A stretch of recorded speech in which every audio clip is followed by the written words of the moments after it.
ever had a really bad toothache, you know it's a special kind of misery, isn't it? It's a pain that can literally take over your entire life. But have you ever actually stopped to wonder why it hurts so much more than pretty much anything else? Today, we're going to dive into the bizarre world of the dental nerve and explore a common procedure that seems to completely defy biology, leading to a really fascinating paradox. So let's just get right to the heart of the mystery. You've heard dentists and patients talk about dead teeth, right? Usually after a root canal. But just think about that for a second. If any other part of your body died, your system would immediately fight to get rid of it. So how in the world can a dead tooth just stay in your mouth totally fine? That's the core question we are going to unravel today. So, Section 1, a biological paradox. The very idea of a dead organ just hanging out, still working inside your body, it just feels wrong. It feels like it breaks some fundamental rule of biology. I mean, think about a splinter or any piece of dead tissue. Your body is designed to reject those things. So what is really going on with a supposedly dead tooth? Well, the answer really starts with a simple fact. The term dead tooth is, well, it's kind of a lie. Your body is incredibly smart. If the tooth were truly just a piece of dead, foreign material, it would absolutely be treated like a splinter and get pushed out. The fact that it stays put, that your body accepts it, that tells us something else is at play here, keeping it connected and in a way alive. Okay, Section 2, Anatomy of an Agony. To solve this paradox, we have to start with the pain itself. Why is a toothache so much worse than, say, a scraped knee or a pulled muscle? It is not your imagination, I promise you. It turns out the intense, all-consuming nature of a toothache is all down to the tooth's very unique and, frankly, pretty unfortunate design. And right here, this is the core of the problem. You know, when you sprain your ankle, it swells up, and yeah, it hurts, but the skin and tissue around it can stretch to make room for that swelling. But the living tissue inside your tooth, we call that the pulp. It's where the nerves and blood vessels are. It has absolutely nowhere to go. It's trapped inside a sealed, rigid box made of enamel and dentin.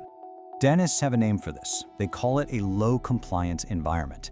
It's just a fancy way of saying there's no give. So when that pulp gets inflamed because of a cavity or an injury, it tries to swell, but it can't. So the pressure inside just builds and builds and builds, literally crushing the nerves from the inside out. It's a biological pressure cooker, and that is why the pain can be so blindingly intense. So what about that sharp zing you get from ice cream or a cold drink? Well, that's a whole different mechanism. The layer just under your enamel, called dentin, is filled with thousands of microscopic tubes full of fluid. A sudden temperature change makes that fluid rush around, and that movement yanks on the nerve endings, kind of like pulling a tripwire. It sends a lightning-fast pain signal straight to your brain. In fact, your tooth actually has two totally distinct alarm systems. You've got the A-delta fibers. They're the fast responders. They're the ones responsible for that sharp, easy-to-locate pain from cold or sweets. They're basically screaming, hey, something's wrong right here. But then you have the C fibers, and they're different. They respond to heat and inflammation, and they produce that deep, dull, throbbing ache that spreads and is way harder to pinpoint. This is the pain that keeps you up all night. So, Section 3, the point of no return. With all this insane pressure building up and all these pain signals firing off, there's a tipping point. There's a moment when the damage inside the tooth becomes permanent, when the problem goes from just a minor irritation to a really serious medical issue that has to be dealt with. And this progression is absolutely key. It all starts with a healthy pulp. Then, a small cavity might cause something called reversible pulpitis. The pulp's irritated, sure, but it can still heal if you get a filling. But if you ignore it, you cross a line into irreversible pulpitis. Now the damage is just too great. The pain is constant, it starts on its own, and the pulp is dying. The final and most dangerous stage is necrosis. The tissue is dead. Here's the critical difference between the two. In that early, reversible stage, the pain is a quick, sharp reaction to something like cold water, and then it goes away. A simple filling can fix it. But once it's irreversible, the pain is a deep, throbbing ache that just shows up on its own and will not quit. At that point, the pulp cannot be saved. You're looking at either a root canal or losing the tooth completely. Now here's what's so incredibly sneaky about pulp necrosis. That intense throbbing pain might suddenly just stop. And you might think, oh great, the problem fixed itself. But it is the exact opposite. The pain is gone because the nerve is dead. Your tooth has now become a protected little bunker for bacteria to multiply, completely safe from your immune system, just waiting to leak out the tip of the root and cause a serious infection or an abscess in your jawbone. So Section 4, saving the shell. This pretty dire situation brings us to a procedure with a really scary reputation, the root canal. But its entire purpose is the exact opposite of what you might think. It's not about causing pain. It's a highly sophisticated mission to end the pain and save the tooth. Let's just bust a major myth right here and now. Root canals do not cause pain, they end it. The agony comes from that pressure cooker infection we were talking about. The procedure is what finally releases that pressure, cleans out the source of the infection, and provides really profound relief. The process itself is incredibly methodical. A specialist creates a tiny opening to get to the infected pulp. Then they use these tiny, very precise instruments to remove all the dead or dying tissue.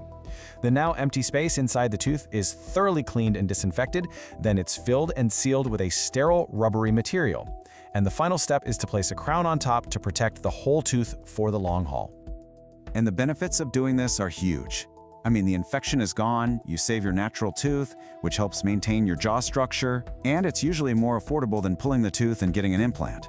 The bottom line is, you get to keep your own tooth, right where it belongs, doing its job. Which brings us to our last section, life after death. All right, so we've cleaned out the inside of the tooth.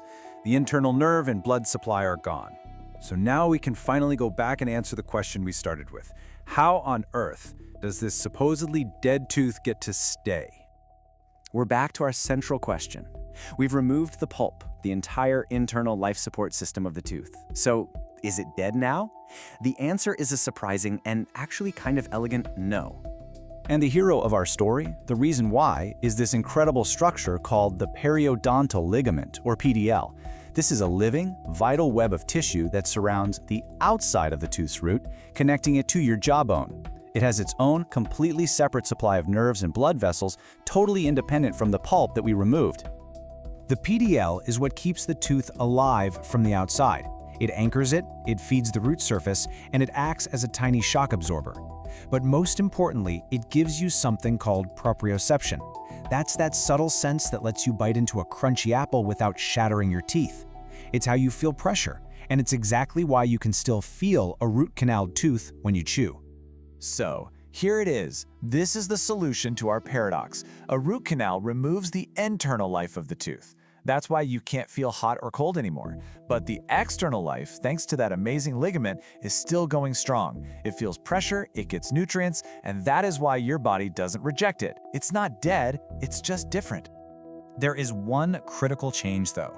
Without the internal pulp, the tooth loses its main source of moisture, and that makes the whole structure more brittle over time. It becomes more like a dead tree branch than a living one. It's still strong, but it's much more likely to fracture. This is exactly why your dentist insists on placing a protective crown over the tooth. It acts like a helmet and ensures its long-term survival.